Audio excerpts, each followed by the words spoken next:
وننشر الخير في الكون الذي حار ونرسل العطر بالروض الهدى الزاهي ويشرق السلم أنوارا وأنوارا. الحمد لله نحمده ونستعينه ونستغفره ونؤمن به ونتوكل عليه ونعوذ بالله من شرور أنفسنا ومن سيئات أعمالنا من يهده الله فلا مضل له ومن يضلل فلا هادي له ونشهد أن لا إله إلا الله وحده لا شريك له ونشهد أن سيدنا ونبينا وحبيبنا وشفيعنا ومولانا محمدا عبده ورسوله. أما بعد وعن ثوبان رضي الله تعالى عنه قال قال رسول الله صلى الله عليه وسلم إذا انصرف من صلاته استغفر ثلاثا وقال اللهم أنت السلام ومنك السلام تباركت يا ذا الجلال والإكرام. قيل للأوزاعي وهو أحد رواة الحديث كيف الاستغفار؟ قال تقول واستغفر الله استغفر الله.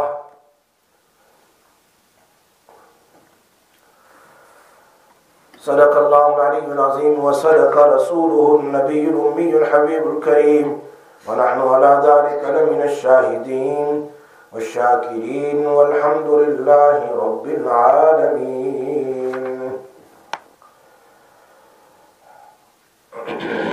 میرے دوستوں اور مدرسے میں بیٹھ کر سننے والی پردہ نشین محترمہ مائیں بہنیں بیٹیاں،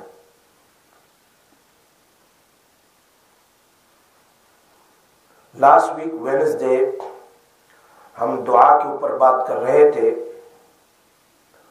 اور اس میں آخری حدیث بیان کی تھی کہ وہ 5 کلمے ہیں، اس کو اگر پڑھ لیں تو اس کے بعد دعا کی جاتی ہے، اللہ اس کو قبول کر لیتے ہیں.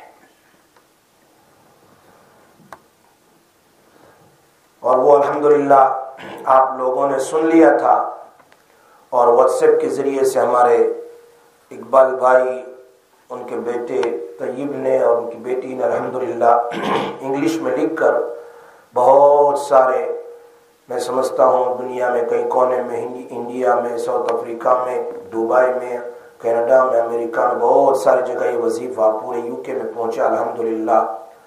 بہت سے لوگوں نے اس کو یاد بھی کر لیا اور کئی لوگوں نے دعائیں بھی کی ہوگی اس کو پڑھ کر، اس میں ہمارا ثواب بھی شامل ہوگا. اور وہ 5 کلمے پھر میں دوہرا دیتا ہوں جو مسلم شریف کی حدیث سے میں نے لاسٹ ویک سنائی تھی. سعد بن ابی وقاص رضی اللہ تعالیٰ عنہ فرماتے ہیں ایک دیہاتی نبی اکرم صلی اللہ علیہ وسلم کے پاس آئے اور کہا مجھے ایسی دعا سکھاؤ جس کو میں مانگوں. تو اللہ کے نبی صلی اللہ علیہ وسلم نے ان کو کہا یہ دعا مانگو، لا الہ الا اللہ وحدہ لا شریک لہ. ایک سینٹنس، پہلا سینٹنس لا الہ الا اللہ وحدہ لا شریک لہ. دوسرا سینٹنس اللہ اکبر کبیرہ، اللہ اکبر کبیرہ. تیسرا سینٹنس الحمدللہ کثیرہ، الحمدللہ کثیرہ. اور چوتھا سینٹنس سبحان اللہ رب العالمین، سبحان اللہ رب العالمین. اور 5واں سینٹنس لا حول ولا قوت الا باللہ العزیز الحکیم. یہ 5 سینٹنس، 5 دعائیں نبی صلی اللہ علیہ وسلم نے اس دیہاتی صحابی کو بتلائی. تو انہوں نے کہا فہؤلاء لربی فمانی، یہ سب تو اللہ کی تعریف ہے، اپنے لیے میں کیا دعا کروں؟ تو اللہ کے نبی صلی اللہ علیہ وسلم نے فرمایا یہ کلمہ پڑھنے کے بعد پھر یہ کہو اللہم اغفر لی، اے اللہ میری مغفرت فرما، اللہم ارحمنی، اے اللہ مجھ پر رحم فرما، اللہم اہدنی، اے اللہ مجھے ہدایت نصیب فرما، اے اللہ میری روزی میں برکت نصیب فرما۔ اور ایک روایت میں ہے لا حول ولا قوت الا باللہ العزیز الحکیم، تو مسلم شریف میں ہے، لیکن ایک روایت بزاز کی ہے، اس میں لکھا ہے لا حول ولا قوت الا باللہ العلی العظیم، جو نارمل ہم پڑھتے ہیں مسند احمد میں بھی ہے، تو چاہے لا حول ولا قوت الا باللہ العزیز الحکیم پڑھے یا لا حول ولا قوت الا باللہ العلی العظیم جو مشہور ہے وہ بھی پڑھ سکتے ہیں۔ سو انہوں نے اب اس میں ایک اور لفظ ہے دوسری روایت میں عافنی، اے اللہ مجھے عافیت نصیب فرما، ایک تو میری مغفرت فرما، مجھ پر رحم فرما، مجھے ہدایت نصیب فرما، مجھے رزق نصیب فرما اور مجھے عافیت نصیب فرما۔ یہ ساری چیزیں انسان کے لیے ضروری ہے۔ مغفرت بھی ہمیں مانگنی ہے، اللہ گناہوں کو معاف کر دے، اور ہر بندہ چاہتا ہے اللہ مجھ پر رحم کرے، مجھ پر غصے نہ ہو، رحم کرے۔ اور ہدایت کس کو نہیں چاہیے؟ روزانہ ہم نماز میں کہتے اہدنا الصراط المستقیم، تو ہدایت بھی کی دعا بھی ہے، اور روزی کی دعا بھی ہے ورزقنی، اے اللہ روزی میں برکت نصیب فرما، روزی عطا فرما، اور عافنی سکون والی زندگی نصیب فرما۔ یہ دعا اللہ کے نبی صلی اللہ علیہ وسلم نے اس 5 سینٹنس کو بولنے کے بعد یہ دعا مانگنے کا حکم دیا ہے۔ یقیناً اللہ کی تعریف کے بعد دعا کیا ہوتی ہے؟ قبول ہوتی ہے۔ تو یہ حدیث میں نے لاسٹ ویک آپ کو سنا دی تھی۔ آج آپ کے سامنے آگے امام نووی فرماتے ہیں، ثوبان رضی اللہ تعالیٰ عنہ کی حدیث ہے، فرماتے ہیں کان رسول اللہ صلی اللہ علیہ وسلم اذا انصرف من صلاتہ استغفر ثلاث۔ غور سے سننا، بہت سارے لوگ اس پر عمل نہیں کرتے، چھوٹی چھوٹی بات ہے لیکن بہت کام کی بات ہے۔ جب آپ صلی اللہ علیہ وسلم نماز کا سلام پھیرتے تھے، فرض نماز کا، کون سی نماز؟ فرض نماز کا سلام پھیرتے تھے تو آپ 3 بار استغفار پڑھتے تھے۔ آپ صلی اللہ علیہ وسلم 3 بار کیا پڑھتے تھے؟ استغفار، اور اس کے بعد ایک چھوٹی دعا ہے وہ پڑھتے تھے، اللہم انت السلام ومنک السلام تبارکت یا ذا الجلال والاکرام۔ بس یہ اللہ کے رسول صلی اللہ علیہ وسلم ہر فرض نماز کے بعد پڑھتے تھے۔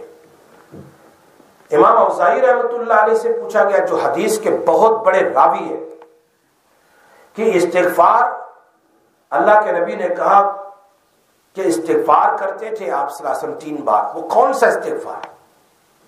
تو انہوں نے کہا جواب میں استغفر اللہ استغفر اللہ استغفر اللہ۔ آسان ہے، بہت آسان ہے، چھوٹا۔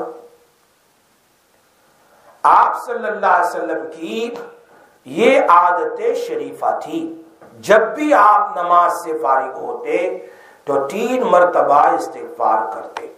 ایک روایت میں ہے کہ آپ صلی اللہ علیہ وسلم اللہ اکبر 1 بار کہتے تھے اور 3 بار استغفار کرتے۔ اس کی وجہ 2 وجہ علماء نے لکھی ہے، فتوحات ربانیہ میں اور نزہۃ المتقین میں۔ ایک وجہ تو یہ ہے کہ امت کی تعلیم تھی، امت کو تعلیم دینے کے لیے کہ ہر نیک کام کے بعد استغفار کرنا چاہیے۔ کیوں؟ دوسری وجہ اس لیے کہ جو بھی نیک کام کرے، چاہے نماز ہو، چاہے سنت ہو، چاہے روزہ ہو، چاہے صدقہ ہو، اس کو کرنے کے بعد ہمیں اللہ سے استغفار کرنا چاہیے۔ کیوں؟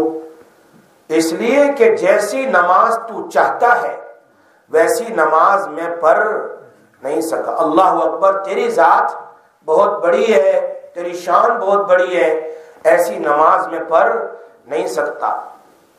اور تیری چاہت کے مطابق میں روزہ بھی نہیں رکھ سکتا، میں زکوٰۃ بھی نہیں دے سکتا، میں حج بھی نہیں کر سکتا ہوں، تو اے اللہ، اللہ اکبر، تو سب سے بڑا ہے، لیکن تیری توفیق سے میں نے نماز پڑھی ہے، تیری توفیق سے میں نے روزہ رکھا ہے یا صدقہ کیا ہے یا قرآن تلاوت کی ہے، تیری توفیق سے میں نے کی ہے، اگر اس نیکی میں کوئی کمی کوتاہی ہے تو اللہ میں استغفار کرتا ہوں، استغفر اللہ استغفر اللہ استغفر اللہ، استغفار سے اللہ میری اس نیکی میں کمی کوتاہی ہو، اے اللہ تو اسے کیا کر دے، معاف کر دے اور قبول فرما۔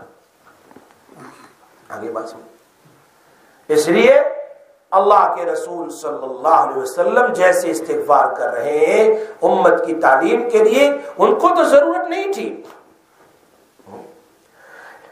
بعض علماء فرماتے ہیں کہ نبی اکرم صلی اللہ علیہ وسلم نے اپنی عاجزی، تواضع، ہمبلنس پیش کیا کہ میں نبی ہوں، اور نبی بھی سید الرسل ہے، امام الانبیاء ہے، وہ بھی نماز کے بعد استغفار کرتے ہیں، اور ان کی نماز تو بڑی اعلیٰ ہوتی تھی، تو میں اور آپ کون ہیں؟ ہمیں تو بدرجہ اولا استغفار کرنا چاہیے۔ اس لیے ہر نماز کے بعد اللہ اکبر، استغفر اللہ استغفر اللہ استغفر اللہ 3 بار پڑھنا چاہیے، یہ روایت میں ہے۔ نبی اکرم صلی اللہ علیہ وسلم کی عموماً عادت یہ ہوتی تھی کہ آپ نماز کے بعد اور عبادت کے بعد استغفار کرتے تھے۔ سورہ مزمل میں بھی اللہ پاک نے بیان فرمایا کہ یہ لوگ یعنی صحابہ کرام تہجد کی نماز پڑھنے کے بعد بھی استغفار روتے تھے، تو ام المومنین عائشہ رضی اللہ تعالیٰ عنہ نے پوچھا، یا رسول اللہ صلی اللہ علیہ وسلم، انہوں نے تو نیک کام کیا ہے، تہجد اچھا کام ہے، سب سے بڑھیا نماز ہے تہجد کی، اللہ جسے چاہتا اس کو تہجد کی توفیق دیتا ہے، تو تہجد تو سب سے اعلیٰ ہے، اے اللہ، اے نبی صلی اللہ علیہ وسلم، اے میرے نبی، انہوں نے تہجد پڑھی پھر بھی روتے کیوں ہیں یہ؟ تو نبی اکرم صلی اللہ علیہ وسلم نے بیان فرمایا، نیکی کا کام کرنے کے بعد یہ لوگ اللہ سے رو رہے ہیں، اے اللہ تیری توفیق سے ہم نے تہجد پڑھی ہے، اس کو دھٹکار نہ دینا، ریجیکٹ نہ کرنا، اے اللہ تو اس کو قبول کر لے، اس پر روتے ہیں۔ ہمارے اور ان کے درمیان فرق یہ ہے، ہمارے اور صحابہ کے درمیان فرق یہ ہے، ہم تہجد بھی پڑھیں تو ساری دنیا کو بتلائیں گے، روئیں گے نہیں، میں تہجد گزار ہوں، اور صدقہ بھی دیں گے تو ساری دنیا کو بتلائیں گے، میں نے فلاں جگہ مدرسہ بنا دیا، فلاں جگہ مسجد بنا دی، میں نے فلاں کام کیا، سب کو بتا دیں گے۔ وہ بتاتے نہیں تھے، وہ کرنے کے بعد اللہ کے سامنے چپ چپ کر روتے تھے کہ قبول ہوا کہ نہیں ہوا۔ اس لیے میں نے پہلے بھی ایک بات کہی تھی، ایک ہے قابلیت اور ایک ہے قبولیت۔ اگر ہم نے فرض نماز پڑھ لی تو یہ میرے اندر طاقت ہے، قابلیت ہے کہ میں آ گیا مسجد میں، اللہ مجھے لے آیا، چلو نماز کے لیے، تو یہ قابلیت ہے میرے اندر۔ میں نے روزہ رکھ لیا، یہ میرے لیے قابلیت ہے کہ بھائی میں نے کام کر لیا، میں نے زکوٰۃ دے دی، چلو میرے اندر قابلیت ہے، یہ قابلیت ہے۔ لیکن قابلیت کے بعد قبولیت کی دعا کرنی پڑے گی کہ اللہ قابلیت تو تھی، میں نے کر دیا، اب اس پر تو مقبول بھی فرما، قبول بھی فرما۔ اور یہاں تو قبولیت کی دعا تو دور کی بات ہے، ایک کے بعد دوسرا، دوسرے کے بعد تیسرا، ساری دنیا میں، بلکہ واٹس ایپ کے ذریعے میں نے یہ کیا ہے اور اس کا فوٹو بھی بھیج دیتے ہیں۔ سمجھ میں آئی بات؟ اور پیٹ میں کچھ رہتا ہی نہیں ہے، سب ہی نکال دیتے ہیں۔ پہلے زمانے میں تو کھانا نہیں رہتا تھا، اب تو بات بھی نہیں رہتی۔ یہ حالت ہے دنیا میں، قبولیت۔ اسی لیے اگر کوئی قابلیت کے بعد یوں کہے میں نے یوں کیا، حدیث سن لو، ایک بندے میں قابلیت ہے، آج تو میں نے 5 نماز پڑھ لی، آج میں نے جمعہ پڑھ لی، آج میں نے فلاں زکوٰۃ صدقہ دے دیا، آج میں نے کیا، آج میں نے کیا، آج میں نے کیا، میں نے یہ کیا، میں نے یہ کیا، میں نے یہ کیا، میں نے یہ بھی کیا۔ اللہ فرماتے ہیں میرے فرشتوں اس نے کچھ نہیں کیا، میری توفیق سے کیا، اور کہتا ہے میں نے کیا، میں نے کیا، میں نے کیا۔ جاؤ اس کی عبادت اس کے منہ پر مار دو، مجھے نہیں چاہیے، مجھے نہیں چاہیے۔ صحیح کہہ رہا ہوں۔ اور ایک بندہ وہ ہے جو یوں کہے اے اللہ تیری توفیق سے میں نے کیا، تیری توفیق سے میں نے یہ کیا، اے اللہ تو اس کو قبول بھی فرما لے۔ تو اللہ فرماتے بندے نے کیا، نام میرا لے رہا ہے، فرشتوں گواہ رہو میں نے اس کی عبادت قبول کر لی۔ سمجھ میں آئی بات؟ ہاں بہت ضروری ہے، بہت ضروری ہے۔ ہم لوگ عبادت کر کے اپنی عبادت کے اوپر سمندر جتنا پانی ڈال کر اس کو دھو ڈالتے ہیں، وہ لوگ عبادت کر کے اس کو چھپاتے تھے، اس کے اوپر پردہ ڈالتے تھے تاکہ کسی کو پتہ نہ چلے کہ میں نے کون کون سی عبادت کی ہے سوائے اللہ کی ذات کے۔ بہت سارے وہ حضرات ہیں جو پہاڑوں کے برابر عبادت کر کے گئے لیکن پتہ نہیں، ان کا اللہ کے ساتھ کنیکشن اتنا مضبوط مضبوط مضبوط پتہ نہیں۔ سوتے بھی ہیں تو اکیلے اکیلے اللہ سے بات کرتے ہیں، چلتے بھی ہیں تو اکیلے اکیلے اللہ سے کنیکشن، وہ کہتے فون جوڑ دیا ہے، ٹیلی فون میں نے اللہ سے جوائنٹ کر دیا، اکیلے اکیلے۔ ایک تو دنیا کے ڈپریشن میں بکواس کرنا کہ بولتا رہتا ہے، کبھی ٹوائلٹ میں، کبھی کہاں کبھی کہاں، اور ایک ہے آدمی ہر وقت سوائے ناپاکی جگہ کے ہر وقت اللہ کے ساتھ اس کا کنیکشن جڑا ہوا ہے، تار لگا ہوا ہے، کبھی دعاؤں میں اکیلے اکیلے، کبھی چلتا پھرتا اللہ کا ذکر کرتا، اللہ تو بہت بڑا ہے، کبھی آسمان کو دیکھ کر اللہ کی تعریف کرتا ہے، کبھی کوئی چیز کو دیکھ کر، کبھی زمین کو، کبھی سمندر کو، کبھی گرینری کو، اور کبھی کس کو دیکھ کر سبحان اللہ الحمدللہ اللہ کی کبریائی کو بیان کرتا ہے۔ اور کبھی کیا، جیسے ایک صحابی ہے جنگل میں گئے تھے اور ایسے دیکھے چاند کو دیکھا، 14ویں رات کا چاند ہے، اور انہوں نے ایسے لائے ڈاؤن ہوتے ہوتے کہا تو کتنا خوبصورت ہے، تیرا جو خدا ہے وہی خدا میرا ہے، اے اللہ مجھے معاف کر دے۔ فجر کی نماز میں مسجد نبوی میں تشریف لائے، نماز کے بعد اللہ کے رسول صلی اللہ علیہ وسلم کھڑے ہو گئے، فرمایا رات میں یہ دعا کس نے کی تھی؟ اب وہ شرما گئے، کہیں اللہ کے نبی پر میری طرف سے کوئی، اللہ کی طرف سے کوئی بات تو نہیں آ گئی؟ تو کہا نہیں بہت اچھا ہے، کس نے کی؟ فرمایا میں، اللہ نے تیری دعا قبول کر لی، دعا قبول کر لی۔ یہ چیز اللہ کے رسول صلی اللہ علیہ وسلم اتنے بڑے نبی ہیں پھر بھی عاجزی دیکھو، استغفر اللہ استغفر اللہ استغفر اللہ، اور یہاں تو سلام پھیرا بھاگے، سلام پھیرا بھاگے، پڑھنے کی توفیق بھی نہیں ہوتی کیونکہ وہ زبردستی آئے ہیں نا۔ ایک تو سر کے یاد رکھو، علماء فرماتے ہیں تمہارا دل اگر مسجد میں نہیں لگتا، یا اپنے عورتوں کا اپنے مصلے پر نہیں لگتا، یا قرآن تلاوت میں تمہیں مزہ نہیں آتا، میرے بات سن کر جاؤ، یہ عبادت میں مزہ نہیں آتا، تسبیحات میں مزہ نہیں آتا، کب ختم کریں، کب ختم کریں، کب ختم کریں؟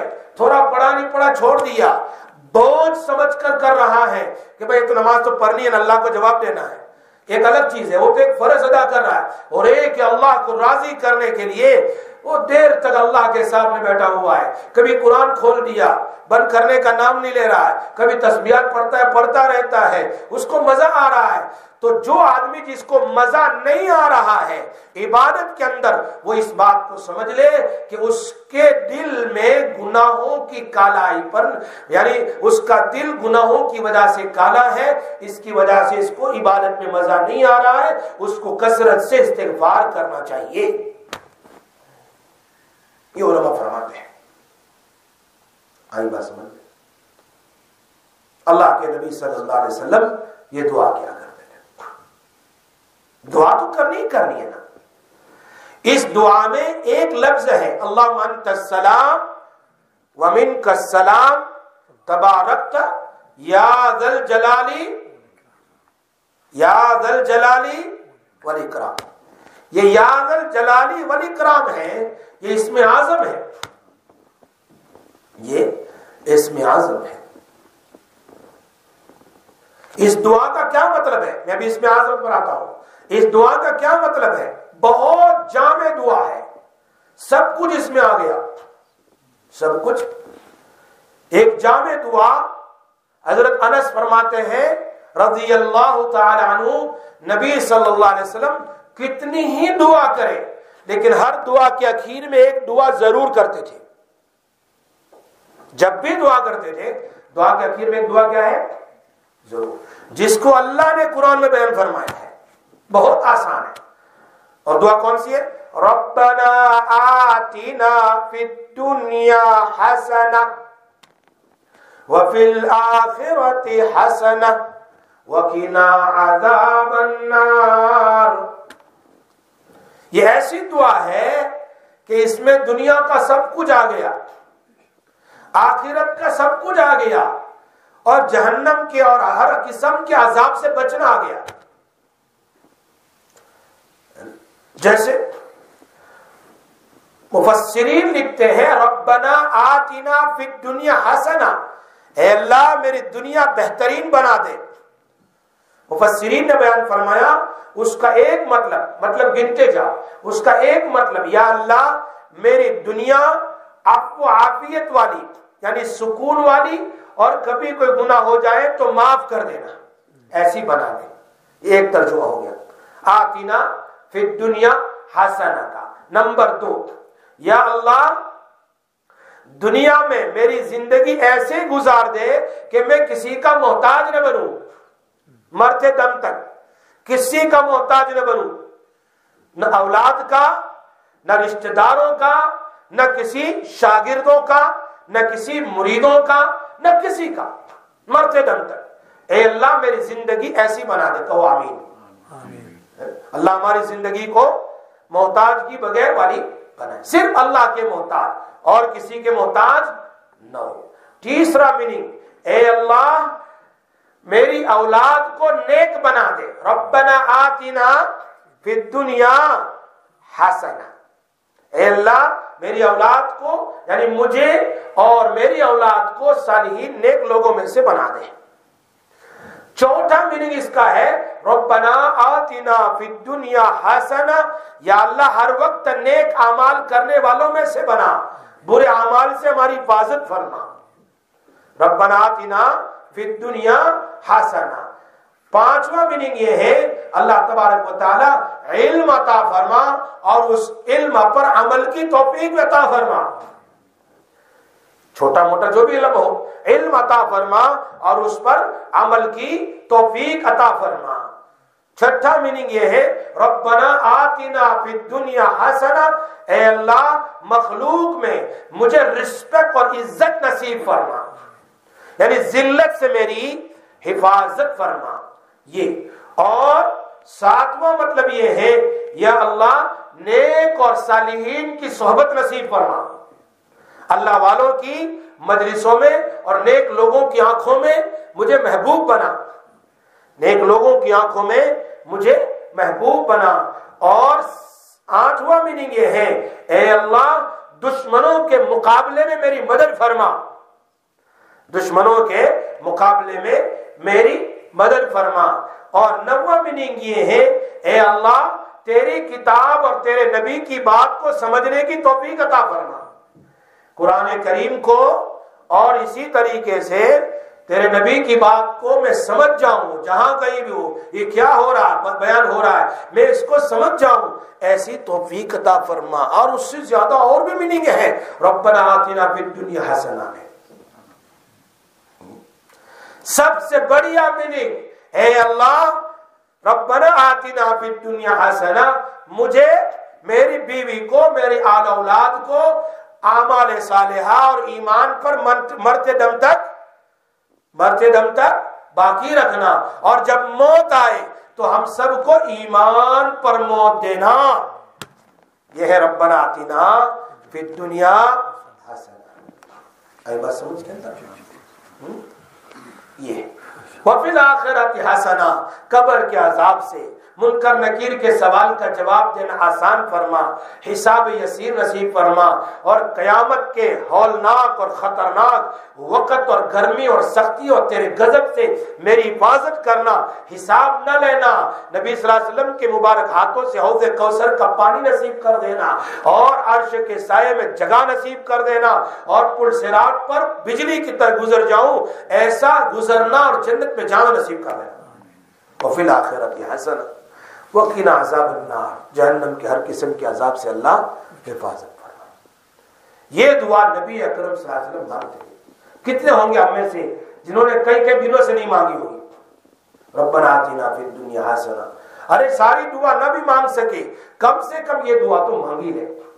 ہمیشہ ہمیں چاہیے کہ ہم دو دعا کو ضرور یاد کر لیں. دوسری دعا یاد ہو نہ ہو لیکن یہ دعا ضرور یاد کر لیں. ایک تو قرآن کی یہ دعا ہے ربنا آتنا فی الدنیا حسنہ وفی الآخرۃ حسنہ وقنا، سب کچھ آ گیا.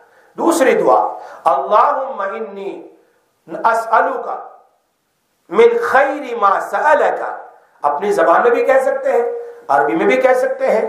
ایک بڑے صحابی ہے حضرت ابو بکر رضی اللہ تعالیٰ اور فرمایا یا رسول اللہ صلی اللہ علیہ وسلم بڑھاپا ہو گیا، بہت بڑا ہو گیا، اب تو آپ نے 23 سال میں زندگی میں جتنی دعائیں مانگی ہے سب تو مجھے یاد نہیں رہتی، سب تو مانگ بھی نہیں سکتا میں. آپ نے کتنی دعائیں مانگی، کتابیں بڑی پڑھی ہے دعاؤں کی، تو ساری یاد نہیں. ایسی دعا مانگو بتلاؤ کہ اس میں سب کچھ آ جائے، کوزے میں سمندر آ جائے، گلاس میں سمندر آ جائے، ایسی دعا مجھے بتلاؤ. تو نبی صلی اللہ علیہ وسلم نے ان کو یہ دعا بتلائی. یہ صحابی کے سوال پر اللہ کے نبی نے پوری امت پر احسان فرمایا. اللہم انی اسألک من خیر ما سألک منہ نبیک محمد صلی اللہ علیہ وسلم. اے اللہ، نبی اکرم صلی اللہ علیہ وسلم نے زندگی میں اپنی پوری 63 یا زندگی میں جتنی خیر کی دعا مانگی ہے اس میں مجھے بھی میرا حصہ بھی نصیب فرما، ان دعاؤں میں میرا حصہ بھی. وَأَعُوذُ بِكَ مِن شَرِّ مَا اسْتَعَاذَ مِنْهُ نَبِيُّكَ محمد صلی اللہ علیہ وسلم. اور نبی اکرم صلی اللہ علیہ وسلم نے جن جن چیزوں سے پناہ مانگی ہے پوری زندگی میں ان تمام چیزوں سے میری اعلیٰ اولاد سب کی حفاظت فرما. اپنی زبان میں مانگی، نبی صلی اللہ علیہ وسلم جتنی دعائیں مانگی ہے اس میں ہمارا حصہ نصیب فرما، اور جتنے شرور سے پناہ مانگی ہے اے اللہ اس میں اس تمام سے ہماری حفاظت فرما. ہے کہ نہیں جامع دعا؟ یہ فائدہ ہے مجلس میں بیٹھنے کا، یہ فائدہ ہے مجلس میں بیٹھنے کا. جو جاگتا ہے وہ پاتا ہے، جو سوتا ہے وہ کھوتا ہے. جی میں نے یہ سوچا نہیں تھا کہ یہ بات میرے ذہن میں آئے گی، لیکن یہ باتیں اللہ تعالیٰ ڈال رہا ہے.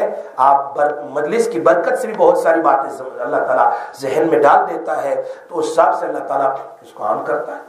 تو میں تو آپ کو بتا رہا تھا کہ یاد الجلال، تو یہ اللہم انت السلام بتا رہا تھا کہ استغفر اللہ استغفر اللہ استغفر اللہ 3 بار، اور اللہم انت السلام ومنک السلام تبارکت یا ذا الجلال والاکرام. یہ دعا بہت جامع ہے، تمام سلامتی اللہ کی طرف سے ہے، انت السلام. اور جب خدا سے مجھے سلامتی مل گئی پھر انسان کو بھی چاہیے کہ وہ صرف اللہ ہی سے مانگے اور کسی سے نہ مانگے، چونکہ سلامتی کس سے ملتی ہے؟ اللہم انت السلام، تو سلام ہے، مجھے سلامتی عطا، سب کچھ آ گیا اس میں. ومنک السلام، اور سلامتی تیری طرف سے ہے، تو سلام ہے اور سلامتی تیری طرف سے. تبارکت یا ربنا تبارکت یا ذا الجلال والاکرام. یا ذا الجلال والاکرام اس میں عظم ہے. ایک صحابی نے یا ذا الجلال والاکرام 3 بار پڑھا. اللہ کے نبی صلی اللہ علیہ وسلم فرمایا اب مانگو، جو کچھ مانگو گے اس میں اعظم سے تیری دعا قبول ہو جائے گی. یا ذا الجلال والاکرام. تو اللہ کے نبی صلی اللہ علیہ وسلم نے بھی آخر میں یا ذا الجلال والاکرام کہا. اللہم انت السلام ومنک السلام تبارک یا ذا الجلال والاکرام. یا ذا الجلال والاکرام تو برکت بھی کس کی طرف سے؟ تیری طرف سے. تو یہ دعا ہے جو مسلم شریف میں ہے. کہاں پر ہے؟ مسلم شریف میں. نماز کے بعد کون سی دعا پڑھنی چاہیے اس باب میں اس کو بیان کیا. اس روایت کو امام نسائی نے بھی بیان کیا, امام مسلم نے بھی, امام احمد بن حنبل نے بھی, ابن حبان نے بھی, امام ترمذی نے بھی, امام ابو داؤد نے بھی, امام طبرانی نے بھی, امام بیہقی نے بھی, سارے محدثین نے اس روایت کو بیان کیا. آ گئی دعا, یاد آ گئی نا. نماز کے بعد 3 بار استغفر اللہ استغفر اللہ استغفر اللہ, اللہم انت السلام ومنک السلام تبارک یا ذا الجلال والاکرام. دوسری حدیث آگے.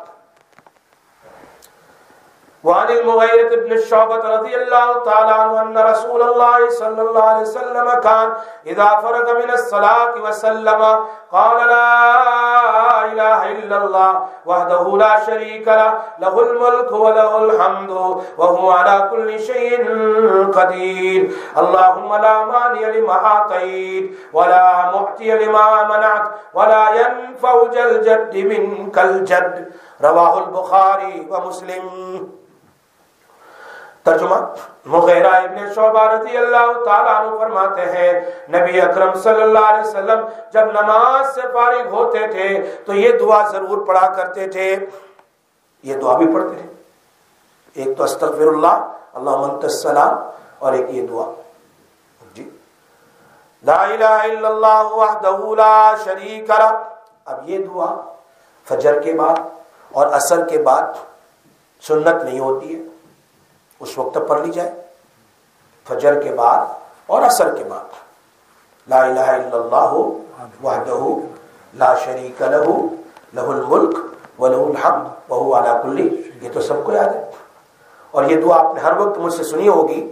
اللہم لا مانع لما اعطیت ولا معطی لما منعت ولا ينفع ذا الجد منک الجد. اے اللہ جو تو مجھے دے کوئی تجھے روکنے والا.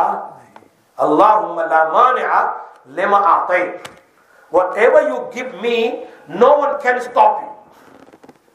اللہ مجھے کوئی چیز دے تو ہے کوئی روکنے والا. اللہ مجھے ہدایت دے ہے کوئی روکنے والا. اللہ روزی دے کوئی روکنے والا ہے. اللہ مجھے زندگی میں سکون دے کوئی ہے روکنے والا نہیں. اللہ مجھے اولاد دے ہے کوئی روکنے والا کوئی نہیں. یہ اللہ ہے. اللہم لا مانع لما اعطیت. اللہ کے نبی صلی اللہ علیہ وسلم کی دعا تو دیکھو. اے اللہ جو تو مجھے دے گا دنیا کے اندر کسی کی طاقت نہیں. No one can stop. Number 2 ولا معطی لما منعت ولا معطی لما منعت. اے اللہ جو تو دینا نہیں چاہتا دنیا میں کسی کی طاقت نہیں وہ مجھے دے. اگر تو ہدایت دینا نہیں چاہتا دنیا میں کسی کی طاقت نہیں مجھے ہدایت دے. اگر تو روزی دینا نہیں چاہتا دنیا میں کسی کی طاقت نہیں ہے مجھے روزی. اگر تو مجھ پر رحم کرنا نہیں چاہتا دنیا میں کسی کی طاقت نہیں ہے کہ مجھ پر رحم کرے. سمجھ میں بات آ رہی ہے نا. یہ مطلب ہے کہ اگر تو روکنا چاہے تو کوئی دے نہیں سکتا, اور تو دینا چاہے تو کوئی روک. ولا ينفع ذا الجد منک الجد. اور کسی مالدار کو اس کی مالداری فائدہ پہنچا. وہ مالدار یوں سمجھے کہ میرے پاس بہت ہے, میں تونگر ہوں, I am a very rich person in the world, my money will help me, will help my children, my generation. اس آنکھوں نے دیکھا ہے جنہوں نے یوں کہا, اس آنکھوں نے دیکھا ہے اس کی اولاد کو زکوٰۃ مانگتے ہوئے کہ میرے پاس اتنا مال ہے کہ میری 7 پیڑھی تک کام کرنے کی ضرورت نہیں ہے, کھا سکتے. ان کی اولاد کو, اولاد کی اولاد تو پوتر تو دور کی بات ہے, لیکن ان کی اولاد بھی بھیک مانگتی تھی. اللہ یہی کہتے ہیں ولا ينفع ذا الجد منک الجد. The دولت The dunya cannot benefit the person who's saying that my daulat, my wealth can benefit me in this dunya. بہت جامع دعا ہے یہ، بہت زبردست. یہ نبی صلی اللہ علیہ وسلم نماز سے فارغ ہوتے تھے، فرض نماز سے، بعض مرتبہ نفل نماز بھی ہو سکتی ہے، آپ یہ دعا کرتے تھے. تو ایک دعا ہو گئی استغفر اللہ 3 times، اللہم انت السلام ومنک السلام تبارکت یا ذا الجلال. تیسری دعا لا الہ الا اللہ وحدہ، یہاں پر بھی چھوٹا کلمہ ایسا ہے جو اللہ کی تعریف ہے، اس کے بعد دعا ہے تاکہ دعا قبول ہو جائے. جی تو کیا ہے؟ لا الہ الا اللہ وحدہ لا شریک لہ لہ الملک ولہ الحمد وہو علی کل شیء قدیر. اس کے بعد اللہم لا مانع لما اعطیت ولا معطی لما منعت ولا ينفع ذا الجد منک الجد. یہ دعائیں سنت پڑھنے کے بعد بھی مانگ سکتے ہیں اور فرض نماز کے بعد. اگر مختصر دعا ہے تو فرض نماز کے بعد، جیسے استغفر اللہ اللہم انت السلام. لمبی دعا ہے تو سنت کے بعد مانگ لیں. کیونکہ لمبی دعا ہو، فرض نماز کے بعد سنت کو ڈیلے نہیں کرنا چاہیے، اپنی جگہ کو بدل کر کیا ہے سنت کو پڑھ لینی چاہیے، پھر بعد میں لمبی دعائیں کرنی چاہیے. اچھا، اس لیے کہ فتاوی ہندیہ میں اور فتاوی تاتار خانیہ میں لکھا ہے ظہر میں، مغرب میں اور عشاء میں سلام کے بعد مختصر دعا ہوتی ہے، لمبی دعائیں نہیں ہوتی ہے. بس جو میں نے بتلائی ہے وہ دعا ہے، اور اس کے بعد سنت پڑھ لینی چاہیے. اور جن نمازوں کے بعد سنت نہیں ہے، فرض نماز جیسے فجر کی نماز ہے، عصر کی نماز ہے، ان کے بعد انسان کو اس طریقے سے دعائیں اللہ سے مانگنی چاہیے. یہ تو ہو گئی دوسری دعا. تیسری ایک بہت زبردست دعا ہے، 2-3 منٹ باقی ہے، اور وہ کیا ہے؟ مالداروں کے لیے، غریبوں کے لیے، مالداروں کے لیے نہیں. کیا مطلب؟ اس کا کیا مطلب ہے؟ یہ حدیث بخاری شریف میں ہے اور مسلم شریف میں بھی ہے. چلو ترجمہ سن لو پہلے، حدیث بہت لمبی ہے. ابو ہریرہ رضی اللہ تعالیٰ عنہ فرماتے مہاجرین میں سے غریب فقراء، مہاجرین صحابہ تھے نا جو ہجرت کر کے آئے تھے، سارا مال چھوڑ کر آئے تھے، وہ تو غریب ہی تھے، فقراء تھے. وہ نبی صلی اللہ علیہ وسلم کے پاس آئے اور عرض کیا یہ مالدار لوگ جو ہے نا، ذهب اہل الدثور بالدرجات العلی، یہ مال والے ہیں نا، یہ تو بہت آگے بڑھ گئے. وہ نماز بھی پڑھتے ہیں، وہ روزہ بھی رکھتے ہیں، اور ان کے پاس مال ہے تو زکوٰۃ بھی دیتے ہیں اور حج بھی پڑھتے ہیں. ہمارے پاس تو مال نہیں، تو ہم تو زکوٰۃ نہیں دے سکتے، صدقہ نہیں دے سکتے، حج اور عمرہ نہیں کر سکتے، ہم کیا کریں؟ یہ تو ہم سے آگے بڑھ گئے. دیکھو یہ یہاں تو دکانوں میں اور بزنسوں میں لوگ آگے بڑھتے ہیں، صحابہ نیکی میں آگے بڑھ رہے ہیں. یہ آگے بڑھ گئے نا، نیکی میں ہم کیسے آگے بڑھے؟ ہوتا ہے نا، اس کے 5 دکان ہے، میری چھٹی ہونی چاہیے، اس کے 5 مکان ہے، میرا چھٹا مکان ہونا چاہیے. یہاں اللہ کے نبی کے صحابہ کو دیکھو، کیوں؟ انہیں پتا ہے کہ دنیا تو ختم ہونے والی ہے، جس میں آگے بڑھنا ہے وہ آخرت ہے، کہ وہ آخرت میں کیسے آگے بڑھ جائے سب سے آگے. کیا فرمایا؟ وہ تو روزہ بھی رکھتے ہیں لیکن مالوں کی فضیلت ان کی بہت زیادہ. حج کرے کتنا بڑا ثواب ہے، حج کا کوئی کم ثواب ہے؟ فرمایا حج کا ثواب سوائے جنت کے کچھ نہیں، جنت ہی جنت ہے. اور 70 سال کا بوڑھا اگر حج میں گیا اور حج پڑھ لی اچھی طرح تو اس کے 70 ایئرس کے سارے گناہ معاف ہو گئے. اب راج بات سمجھ رہا ہے؟ تو حج کا ثواب، عمرہ کا ثواب اور زکوٰۃ کا ثواب، مدرسہ بنا دیا اس کا ثواب، مسجد بنا دی اس کا ثواب، کئی کنویں کھودی اس کا ثواب. تو یہ صحابہ تو ہم سے بہت آگے بڑھ گئے، ہم تو پیچھے رہ گئے. یہ کون کہہ رہے؟ مہاجرین صحابہ اللہ کے نبی صلی اللہ علیہ وسلم سے کہہ رہے ہیں کہ یہ تو ہم سے آگے بڑھ گئے.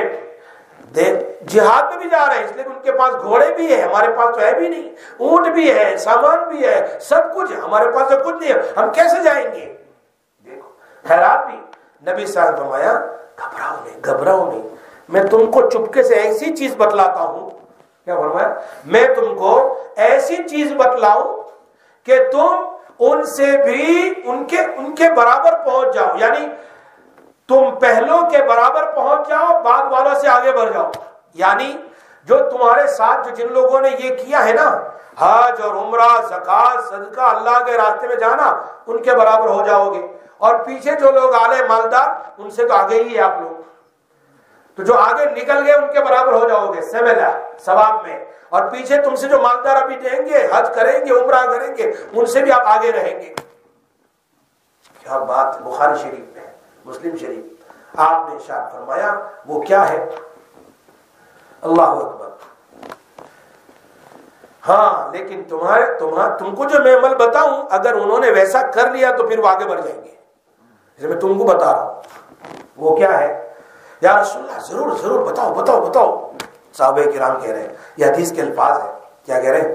وَلَا يَكُونُ أَحَدٌ أَفْضَلَ إِلَّا مَنْ مَا صَنَعَ. قالوا بلا بلا یا رسول اللہ، بتاؤ بتاؤ بتاؤ. کون سی ہے؟ فرمایا ہر فرض نماز کے بعد 33 ٹائم سبحان اللہ، 33 ٹائم الحمدللہ، 34 ٹائم اللہ اکبر. کہاں حج، کہاں عمرہ، کہاں زکوٰۃ، کہاں صدقہ، اور کہاں اللہ کے راستے میں جانا. یہ کوئی گھڑی ہوئی حدیث نہیں، بخاری اور مسلم کی صحیح حدیث ہے. اللہ اکبر. یہ کلمات کا یہاں تک کہ ہر ایک کی 33 اور 34. مسلم شریف میں ہے کہ آ کر انہوں نے یوں کہا، اللہ کے رسول، ان کو پتہ چل گیا ان تسبیح کا. یہ فقراء صاحب کیا کر رہے ہیں؟ گن رہے ہیں کچھ، سبحان اللہ سبحان اللہ، یہ کیا کر رہے ہیں؟ کسی کو جا کر پوچھ لیا تو انہوں نے بتا دیا ہوگا کہ اللہ کے نبی صلی اللہ علیہ وسلم کو بتایا تاکہ تمہارے برابر ہو جائیں. وہ مالدار صاحب ایک نے دوسرے کو تیسرے، تو صحابی آ کر کہنے لگے ہمارے مالدار بھائیوں نے جو تسبیحات ہم کر رہے تھے سن لی، اب ہم کیا کریں؟ وہ بھی تو اب تسبیحات بھی کر رہے ہیں، تو وہ تو ہم سے اور آگے بڑھ جائیں گے. تو نبی صلی اللہ علیہ وسلم نے فرمایا کیا کروں میں، یہ اللہ کا فضل ہے، اللہ جس کو چاہے دے دے توفیق. لیکن میں نے تم کو بتا دیا تھا کہ ان کے برابر پہنچنے میں ایک راستہ ہے. اس روایت سے معلوم ہوتا ہے کہ ہمیں ہر وقت کیا کرنا چاہیے؟ ہر فرض نماز کے بعد اٹھ کے بھاگنا نہیں چاہیے. سمجھ میں بات آ رہی ہے؟ خاص کر کے عصر اور فجر کے بعد اٹھ کے بھاگنا نہیں چاہیے. اپنے مصلی پر بیٹھ کر تسبیحات فقراء پڑھنی چاہیے. ایک ہے تسبیحات فقراء اور ایک ہے تسبیحات فاطمی. تسبیحات فاطمی تو وہ نبی صاحب نے بیٹی کو بتایا تھا، یہی تسبیح سونے سے پہلے پڑھ لو. اور یہ جو ہے تسبیحات فقراء نے سوال کیا تو اللہ پاک نے ان کو ہر نماز کے بعد پڑھنے کا حکم دے دیا. سمجھ میں آئی بات؟ سو یہ خاص ذکر ہے، تو اس سے کیا ہوتا ہے؟ سارے گناہ بھی معاف ہو جاتے ہیں اور ثواب بھی مالداروں کے برابر مل جاتا ہے. اب وقت نہیں، انشاءاللہ پھر بیان کروں گا. آگے چلیں گے ہم یہاں سے کہ چند منٹوں میں سارے گناہ معاف ہو جاتے ہیں. چند منٹ میں سارے گناہ، مسلم شریف کی حدیث ہے جو آگے انشاءاللہ زندگی باقی رہی بیان کریں گے انشاءاللہ. یہ ہے کتاب الدعا، اس کو ہم پورا کر لیں گے کہ اللہ کے نبی صلی اللہ علیہ وسلم کیا کیا مانگتے تھے اور کیا کیا اس میں فائدہ ہے. اللہ پاک ہمیں عمل کی توفیق نصیب فرمائے. اللهم صل على سيدنا مولانا محمد النبي الأمي وعلى آله وبارك وسلم تسليما. يا رب لك الحمد لا إله إلا الله وحده لا شريك له، الله أكبر كبيرا، الحمد لله كثيرا، سبحان الله رب العالمين، لا حول ولا قوة إلا بالله العزيز الحكيم، لا حول ولا قوة إلا بالله العلي العظيم. اللهم صل وسلم دائما أبدا على حبيبك خير الخلق كلهم. یا اللہ ہماری اس مجلس کو قبول فرما. لوگ اپنے کام کاج کو چھوڑ کر، ہماری مائیں اور بہنیں اللہ اور ہمارے بھائی دور سے آئے ہیں، اے اللہ مجلس میں شریک ہوئے ہیں.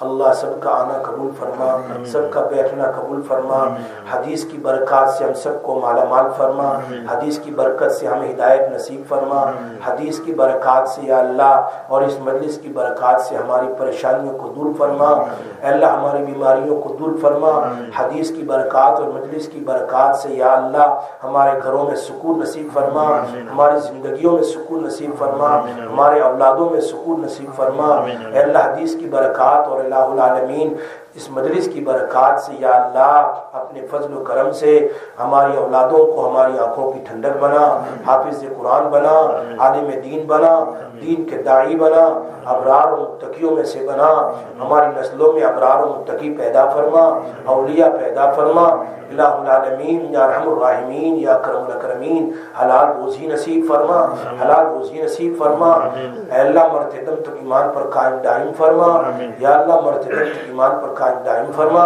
اور ایمان کی موت نصیب فرما، ربنا آتنا فی الدنیا حسنہ وفی الآخرۃ حسنہ وقنا عذاب النار، یا اللہ ہماری آل اولاد کی، ہمارے ماں باپ کی، بھائی بہنوں کی، رشتہ داروں کی، ہمارے محسنین کی، ہم سے محبت رکھنے والوں کی، ہم سے تعلق رکھنے والوں کی، پوری امت کی مغفرت فرما، مغفرت فرما، اور جہاں جہاں لوگ سن رہے ہیں اے الہ العالمین ویب سائٹ کے ذریعے، مکسر کے ذریعے سب کی مغفرت فرما، جہاں جہاں لوگ سن رہے ہیں دنیا میں اور اللہ پورے یو کے میں اور ابروڈ، نیشنل انٹرنیشنل، سب کی مغفرت فرما، سب کو عافیت نصیب فرما، سب کی روزی روزگار میں برکت نصیب فرما، اللہ اپنے فضل و کرم سے نبی صلی اللہ علیہ وسلم کے صدقے طفیل اور اس مجلس میں جو تیرے اللہ کی نیک بندی آمین کہہ رہی ہے، تیرا نیک بندہ آمین کہہ رہا، ان کے آمین کے ساتھ ہم سب کی آمین کو ملا کر ہماری دعا کو قبول فرما، وصلی اللہ تعالی علی سیدنا محمد وآلہ وصحبہ اجمعین۔